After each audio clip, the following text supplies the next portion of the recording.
अम्मी। क्या है? अब जो होना है वो तो होकर ही रहेगा हुरिया साहिबा। हाँ, चलो अपनी बेटी को लेकर अभी चली जाओ। चलो।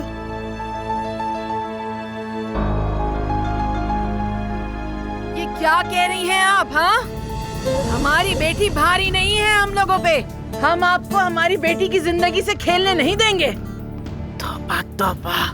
बेटी, आपको अब याद आया अपनी बेटी की हिफाजत का? याद आ गया आपको कि मैं आपकी बेटी हूँ? मुझे मजबूर करने से पहले सोचा आपने?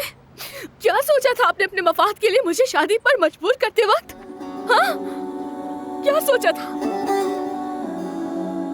और तुम बस खड़े रहो, तुम कुछ भी मत कहना, ठीक है?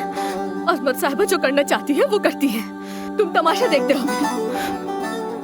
तुम सब ना मिलकर मुझे अपने पैरों तले रोकते रहना। समरुद, बात तो सुनो। बेटी,